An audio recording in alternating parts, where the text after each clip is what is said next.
Hey there, sleepy friend Moon. Before we curl up together, tell me, what time is it right now? The time you're going to sleep. Say it out loud or whisper it to yourself. Good. Let your shoulders drop as you say it. This is your time to rest. Get cozy. Tuck your blanket just right. Feel your pillow hold your head. Breathe in slowly through your nose. 1, 2, 3. Hold for a tiny pause. Breathe out through your mouth. 1, 2, 3, 4 again. In, soft and gentle. Out, softer and longer. There you go. You're safe here. You're warm. The day can put itself away. Tonight's bedtime story is called The Rainy Night Fairy and the Bookstore of Whispered Pages. Once, on the edge of a wide river, stood a little bookstore with a striped awning and a bell that rang like a tiny silver laugh. The shop's windows were full of soft golden light. The shelves held old stories, new stories, and secret stories that only opened when you were calm enough to listen. Outside, rain fell in patient lines, steady as a lullaby. It tapped on the windows, it kissed the ground, and it made the stone path shine. Down the hill, the moon rose, round and kind. Its light slid across the water like spilled milk.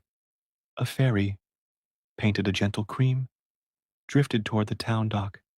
It had 3 decks, a round little smokestack, and a string of warm bulbs that looked like stars pulled close.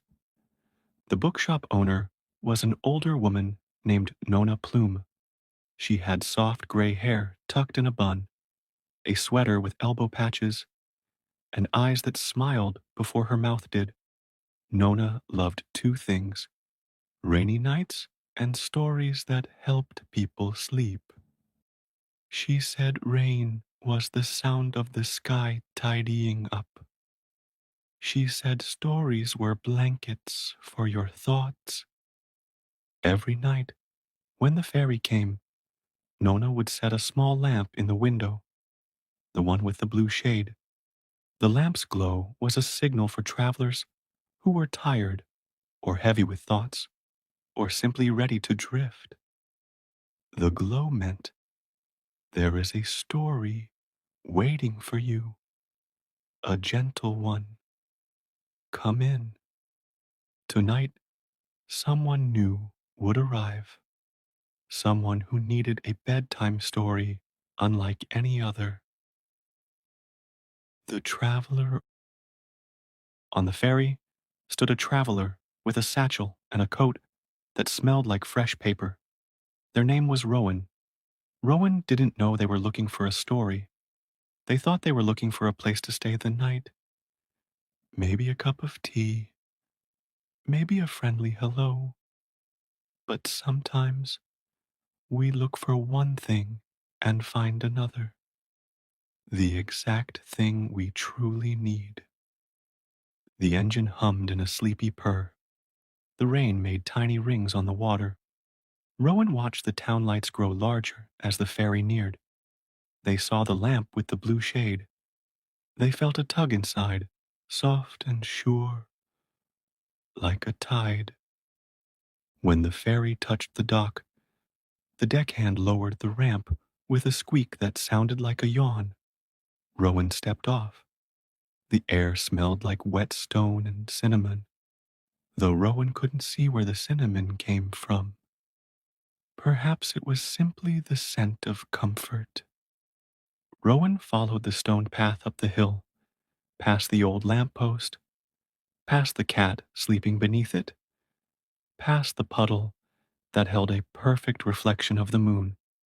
The bookstore bell rang as they pushed the door. Welcome, Nona Plume said. You're right on time. On time for what? Rowan asked, smiling even though they felt a little shy. For a bedtime story, Nona said. I can hear your thoughts. They're wide awake and pacing. Come in. Put your things down. Would you like a warm drink? We have moon milk, cinnamon steam, sleepy cocoa, and hushed honey tea. Rowan chose hushed honey tea. It came in a wide cup with a handle big enough for both hands. The steam smelled like summer meadows and the edge of a nap. Long day? Nona asked. Long month, Rowan said, and the words felt true as soon as they left. Nona nodded as if she already knew. She pointed to a small corner of the shop. There was a window seat with soft cushions, a quilt folded like a secret, and a view of the river and the moonlit ferry. Rain raced down the glass in clear streams. Sit, Nona said. Breathe with the rain. When you're ready, I'll tell the story. It will be yours to keep. Sometimes the right story is like a key.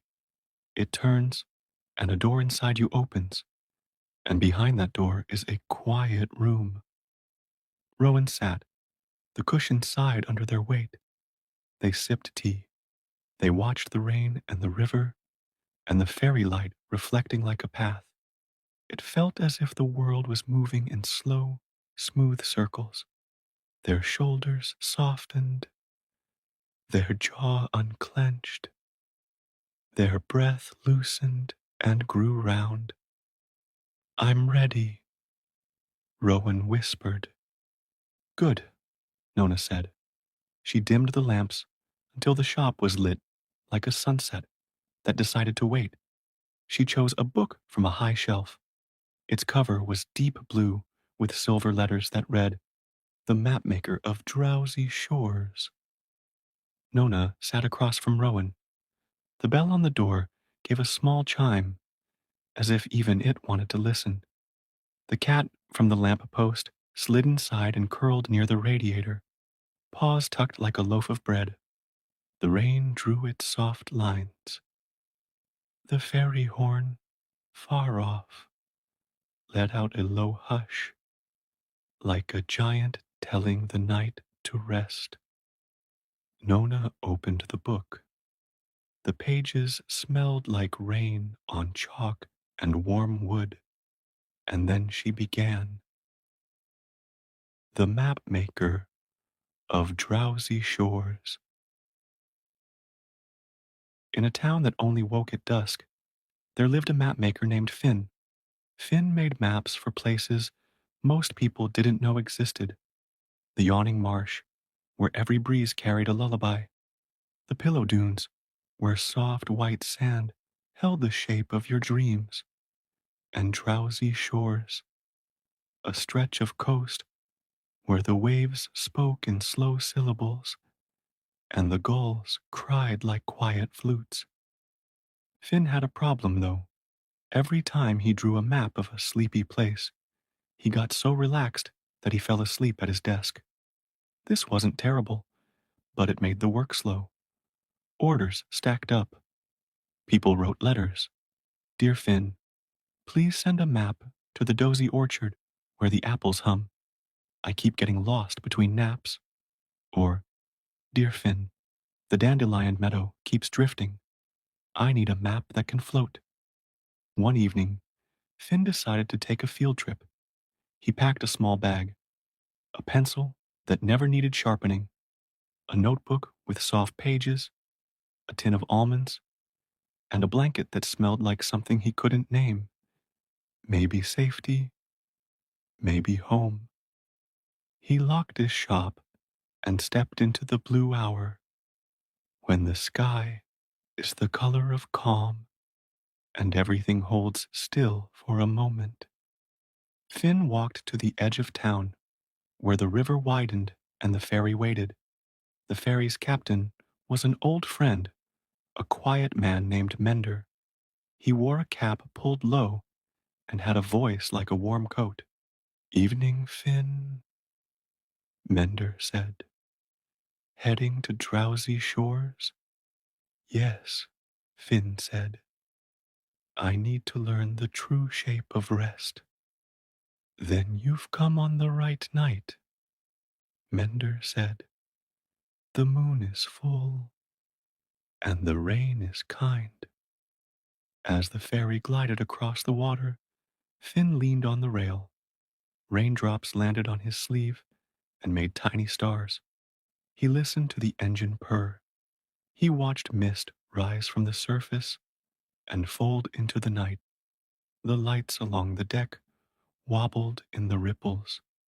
Finn felt a soft tug behind his ribs, the kind of tug that says, "You're moving towards something you've needed all along." Mender pointed ahead. The shores came into view. Low hills, dark trees, small cottages with window glow. The beach shone a pale silver, as if the moon had smoothed it with its hand. The rain did not pound. It brushed. The ferry touched the dock. Finn stepped onto the planks, which creaked like sleepy boards in a quiet house. A sign hung from the lamp post. Drowsy shores. Please speak in inside voices. Below that, in smaller letters, Yawns welcome. Finn walked along the path to a cottage with a round door. A light burned in the window. From inside came the smell of toasted oats and sea wind. Finn knocked, and the door opened nearly at once. You must be Finn, said a woman with silver braids and eyes that had learned the shape of tides. I'm Ada, the keeper of Slow. Come in, take off your shoes. Leave your hurry outside with the rain. Finn stepped inside. The floor felt warm. There was a kettle singing softly on the stove. A clock on the wall ticked in the rhythm of a resting heart. Ada handed Finn a mug. Oat tea, she said. It tastes like morning without the noise. I make maps, Finn said, but I keep falling asleep before I finish. I think the shores can teach me something. They can, Ada said. They teach in waves. First, watch, then listen, then wait, then, when your shoulders forget they are shoulders, look again. That's when you'll see the true lines. Finn nodded. He sipped the tea. It was light and calm. I'll show you the places, Ada said. But we walk softly. We move like we are clouds. Ready? Ready? Finn said, though the word felt like a yawn. The beach that breathes. Ada led Finn to the beach. The sand here wasn't rough. It was like flour warmed by the sun and then cooled by the moon. When the waves reached the shore, they sighed in and out like a sleeping creature. Finn breathed with them. In, as the wave came. Out, as it left. In, out. His ribs loosened. The space inside him grew wider. Draw what you feel first, Ada said. Then draw what you see. Finn drew a wide curve, the breadth of the beach. Then he drew the line of the shore, a gentle arc. He drew small dots for shells that looked like closed eyes. He drew the way the rain stitched the air with slanted threads. Good, Ada said. Now listen. Finn closed his eyes. The waves spoke slowly, as if their language moved through water. They said, rest is not a door you force. Rest is a tide. It knows when to come in. It knows when to go out. Your only job is to float. Finn opened his eyes and wrote the words at the bottom of the map. float. The orchard that hums. Next, they walked to an orchard. The trees were short and round, their leaves dark and shiny. Apples hung like lanterns. The orchard hummed, a low, even tone, like a long note on a cello. That's the bees in their sleep, Ada said. They dream in soft music. Finn drew the orchard. He drew the paths, curving like commas, the apples in clusters, the hum as a ribbon, moving across the page. He tasted an apple. It was not sharp. It was sweet and slow, like a song you hum to yourself when you don't need words. He wrote at the edge of the map, move like a comma, not a period. The dune pillows. After that, they reached the dunes, the sand piled in smooth hills, as if someone had poured cream and let it rest. Tall grasses swayed with the rain, and small white flowers blinked open and shut, like sleepy eyes. Finn climbed one dune and lay down. It held him. He felt the grain of the sand shift around him, finding the shape of his back. This is the shape of being held, he thought. He drew a map of the dunes in soft curves, leaving blank spaces where the wind might rewrite the lines. In those spaces, he drew tiny stars to show that emptiness can also shine. He wrote, leave room for the wind, the lighthouse that whispers. Finally, at the far tip of the shore, they came to a small lighthouse. It was not tall. It didn't need to shine far. This light was for close things, rocks, boats, hearts.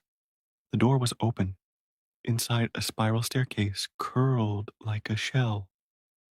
At the top, a lantern glowed, and its warm circle turned slow as a yawn. The lighthouse keeper, a soft-spoken person named Ray, waved them in. Storm? Ray asked. No, Ada said. Rain with good manners. I like that, Ray said. I keep a book of good phrases. That one can go in. Ray poured them tea. Coast people like tea that tastes like weather, and set out a plate of crumbly biscuits. What brings you, mapmaker? Ray asked. I want to draw the shape of rest, Finn said. Then stand by the light, Ray said, and watch it turn.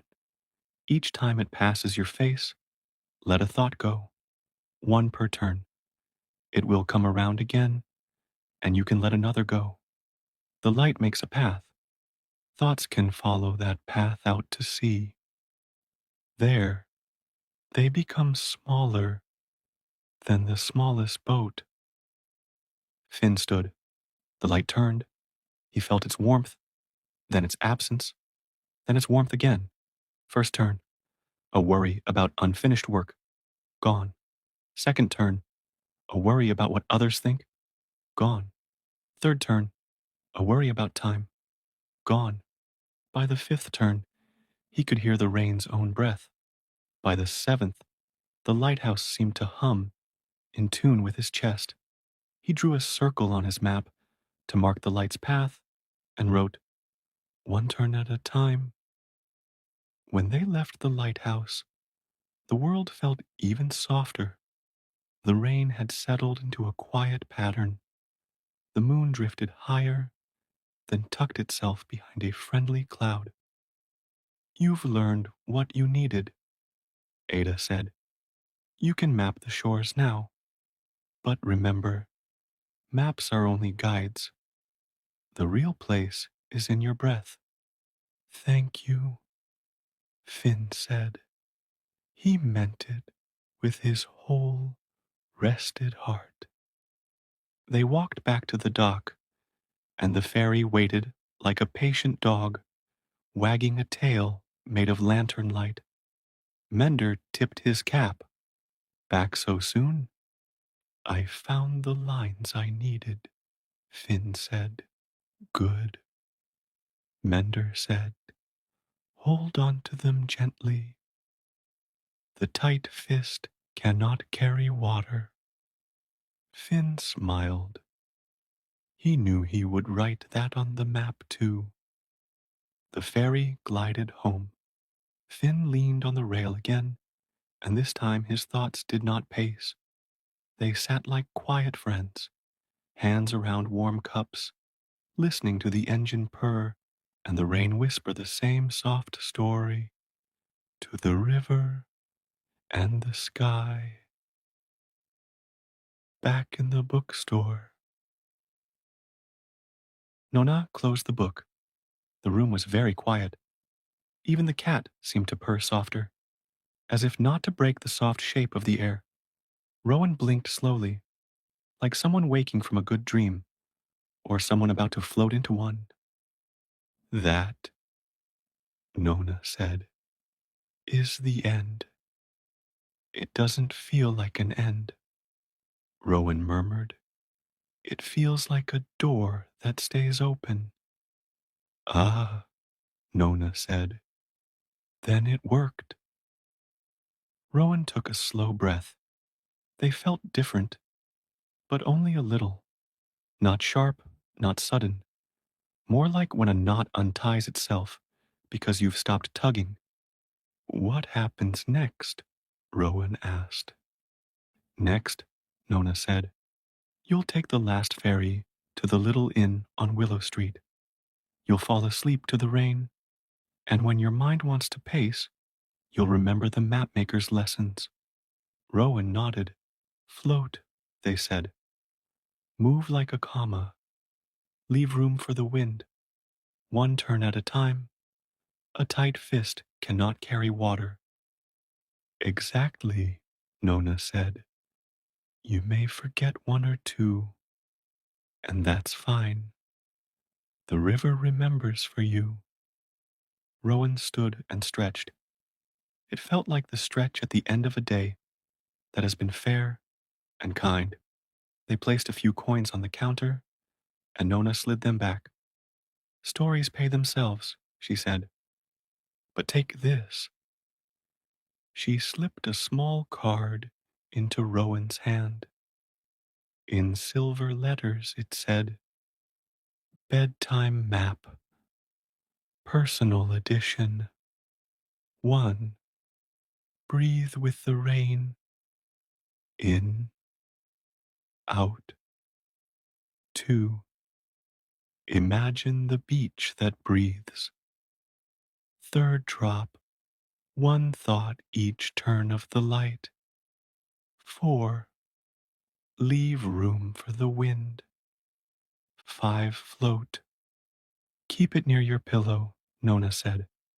If you wake in the night, read it slowly. By the time you reach float, you might already be drifting. Thank you, Rowan said. The words were simple. They were enough. The bell chimed as they left. The rain greeted them with cool kisses. The lamp-post hummed. The cat blinked and let them scratch its head. The ferry waited below, lights warm as honey, engine low and calm. The ferry ride home, the part where you, listener, drift. As Rowan boarded the ferry, this story turns to you. Yes, you, with your pillow and your cozy blanket, and the soft weight of night on your eyes. The ferry has room for you too. Listen, the engine purrs, steady and low. The deck lights sway, left, right, left, right, like a cradle rocking across water. Find your breath again, in through your nose. 1, 2, 3. Out through your mouth. 1, 2, 3, 4. Each breath is a wave. Each wave knows where to go. There is nothing to push. There is nothing to fix. You step onto the deck beside Rowan. The wood is smooth. The rain taps a rhythm, a soft drum on the roof. The river smells like clean night. The town lights behind grow small. The inn lights ahead grow gentle and closer. You can see a window with a yellow glow. That window is ready for you. Mender, the captain, nods. Good evening, he says. The water is calm and the moon is kind. His voice is a blanket. You tuck it around your shoulders. Lean on the rail. Look at the water. It moves, and yet it rests. When the light from the deck lands on the surface, it breaks into tiny coins, and then those coins gather again, whole. Your day's thoughts can do the same. They can break into small, harmless pieces. Then they can gather at the shore of morning, where you'll pick up only what you need. Rowan stands one step away, smiling into the rain. You don't need to speak. Sometimes the best talk is shared quiet. The ferry horn lets out a low, far sound that feels like a giant yawn. Let your jaw loosen. Let your neck soften. Let your cheeks fall smooth. The horn's long note moves through your chest. It asks your heart to slow. Your heart is willing. It knows how. The ferry passes a tiny island. On it stands the small lighthouse you heard about. Its light turns. With each turn, let go of one small thought. First turn, the most recent worry. Thank it and let it float away. Second turn, something unfinished that can rest until tomorrow. It drifts like a leaf. Third turn, a memory that keeps knocking. You tell it, you can sleep here. I'll see you in the morning. Fourth turn, a list of things to do. You fold the list into a paper boat and set it on the water. The light turns again, and the boat slides away, easy and sure. If a thought returns, that's fine. You are gentle. You let it climb aboard the next paper boat. Mender slows the ferry. The wake curls behind you like a soft tail. Rain makes tiny crowns on each ripple. The sound of the engine blends with the rain. The world becomes one big hush. It reminds you of being small and being carried. It reminds you that you are still allowed to be carried sometimes. Tonight is a carrying night. You pass the beach that breathes. Even from the deck, you can hear the long sigh of waves. Listen and match them. In, out, in, out. Your breath finds the slow rhythm without trying. Your eyelids find the same rhythm. They are heavy but kind. They are doors that close without a click. The River of Quiet Dreams. Take a slow breath in and let it out. Again. In and out. This is your time to rest now. Let your body grow heavy against the bed. Your blanket is soft, your pillow holds you just right, and the day is finished. Whatever happened before this moment, you can let it float away. Nothing else is needed now. Just you, your breath, and a story to guide you gently towards sleep. Tonight's story is called The River of Quiet Dreams. The Village by the River. Long ago, tucked deep in a wide valley, there was a small village built beside a winding river. The river was calm, never rushing, always flowing with steady, patient ease. The villagers said it was a magical river. At night, when the moon shone on its surface, they swore the water carried dreams downstream. like paper boats lit with lanterns. The houses in the village were simple. Wooden beams, sloped roofs, small windows with shutters. At night, smoke curled softly from chimneys and the scent of burning pine drifted into the air. Everyone in the village knew that if you sat by the river at night and listened closely, you could hear whispers in the ripples. The whispers were not frightening. They were soft and steady, like the voice of a friend telling you, "Rest. You are safe." The Wanderer. One evening, a traveler named Ellen arrived at the village. She had walked many days across hills and meadows, her feet sore, her cloak damp from spring rains. She carried little with her, only a small satchel and a walking stick, carved with faded patterns. When she reached the village, she felt something unusual. The air seemed softer here, the way silence feels, just before sleep. The villagers welcomed her kindly, offering bread, cheese, and a place by the fire. But what she noticed most was the river. It glowed silver under the rising moon, and even from a distance, Ellen could hear it murmuring. Something inside her chest eased, like a knot being untied. That night, she couldn't help but walk down to the riverbank. She sat on a smooth stone and listened. The water moved slowly, carrying its quiet secrets. She leaned forward, closed her eyes, and for the first time in weeks, she felt truly calm. The boat. As she sat, she noticed something odd. A small wooden boat drifted by, glowing faintly with a lantern tied to its bow. It was no bigger than a toy, yet it sailed smoothly down the current as if guided by an invisible hand. Ellen reached into the water and touched it. The boat didn't sink or break apart. Instead, she felt warmth spread through her fingertips, traveling up her arm and into her chest. She took a long breath and, for the first time in months, her shoulders relaxed fully.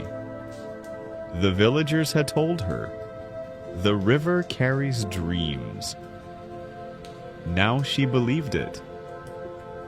She closed her eyes again, listening to the water, and when she opened them, she found herself somewhere else. The dream journey. The river was wider now, stretching into silver mist. Her small wooden boat had become large enough for her to sit inside. Cushions lined the seats, and a soft blanket rested across her lap. The lantern at the bow glowed steadily, lighting a calm path ahead. The current pulled her gently forward, never rushing, never jolting. Just smooth, steady movement. The air was cool, smelling faintly of pine and rain. Above, the stars were bright, scattered across the sky like tiny candles. She leaned back and let herself drift. The boat rocked softly, side to side, as if humming a lullaby. On either side of the river, the mist thinned to reveal glimpses of dreamlike places. To her left, she saw a meadow glowing under moonlight, every blade of grass tipped with silver dew. Fireflies floated lazily, their light blinking in slow, drowsy rhythm. To her right, she saw a quiet forest. The trees swayed gently, their leaves whispering secrets to each other. In the branches, owls perched with half-closed eyes, not hunting, just resting, watching the river drift by. The boat continued forward. With each moment, Ellen's breath grew slower, her thoughts lighter. The village of stars. After some time, though time felt soft and stretched here, the boat carried her toward a village unlike any she had seen. The houses weren't made of wood or stone. They were made of starlight. Their roofs shimmered like constellations. Their windows glowed like lanterns hung in the sky. The people here moved slowly, smiling gently. They carried no burdens, spoke no loud words. Some sat by the river's edge, releasing more glowing boats into the water. Each boat held a single word written on parchment: peace, rest, hope, dream.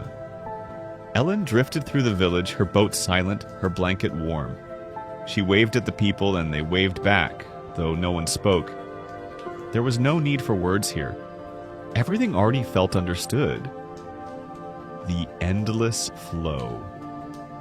The river carried her beyond the village, deeper into mist. The water itself seemed to sing now, a low, steady hum that matched her heartbeat. The sound was like breathing, in and out. In and out. She realized the river wasn't carrying her away. It was carrying her deeper inside herself. Each ripple, each glow of lantern light was guiding her closer to rest. Her eyelids grew heavy, and she let them close. She could still feel the boat rocking. She could still hear the water song. But thoughts no longer rushed. They slowed, softened, and finally faded. The return. When she opened her eyes again, she was back on the stone by the real riverbank. The little wooden boat had drifted out of sight. The lanterns of the village glowed behind her. And yet, she felt as if she had truly traveled somewhere. Somewhere safe, quiet, and endless. She pulled her cloak tighter around her shoulders and lay back on the grass, listening to the river until sleep took her fully. And from that night onward, Ellen knew. Whenever she needed peace, all she had to do was return to the river of quiet dreams. Ending. Now, as you lie here, you too can drift down that same river. Imagine the boat beneath you, rocking softly. Imagine the lantern lighting your way. The water hums, steady and kind, carrying you deeper into calm. Your breath is slow, your body is warm and safe. There's nothing left to do. Just float, and let the river carry you into sleep. Good night.